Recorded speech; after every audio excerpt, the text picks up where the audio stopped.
Aluminium is ideal because it's a lightweight, rust-resistant and easy-to-cut metal.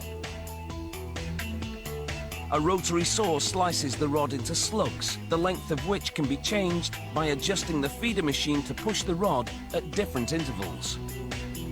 This piston model requires 7 cm slugs.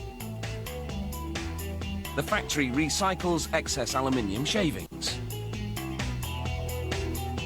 The punch press and die are preheated to 426 degrees Celsius, the temperature required to forge the slugs. The slugs are brought to the same temperature in an oven.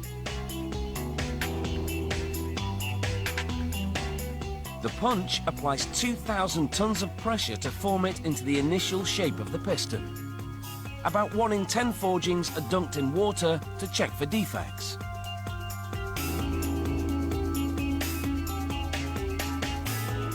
To make forging easier, they pre-lubricate the slugs before heating them. That's why the slug flames up when struck by the press. It only takes 2 seconds for the press to do its job. But the forgings are so hot, they need at least an hour to cool before the next step. Workers heat the forgings twice more. The first time at a very high heat to strengthen the metal. The second time at a lower heat to stabilize it.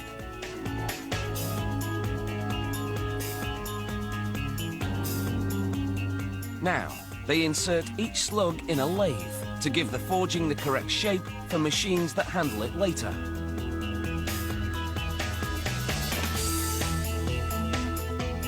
These small holes allow oil to flow through to lubricate the piston when it's in use.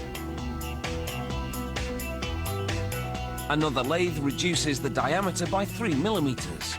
The same machine then cuts 3 grooves, 2 for compression rings and another for an oil control ring. These rings help the piston glide and enable it to provide an airtight seal. This hole is for the wrist pin, which will attach the piston to the connecting rod.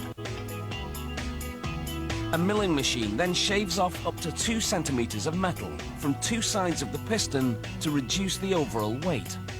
The white liquid is lubricant to cool the area during cutting. Another milling machine cuts away part of what they call the dome. This way, it'll clear other parts when moving inside the cylinder. The piston must be just the right shape and size. Some of them move up and down as much as 6,000 times per minute when the engine is running. Next, a lathe shaves a hair width more of the metal from the outside. This cut enables the piston to expand slightly when the heat builds up inside the cylinder. An automated drill makes 2 intersecting oil drain holes to enhance lubrication of the wrist pin.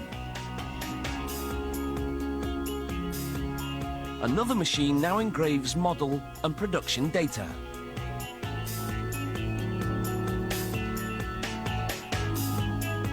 Here, a worker removes sharp edges created during previous operations.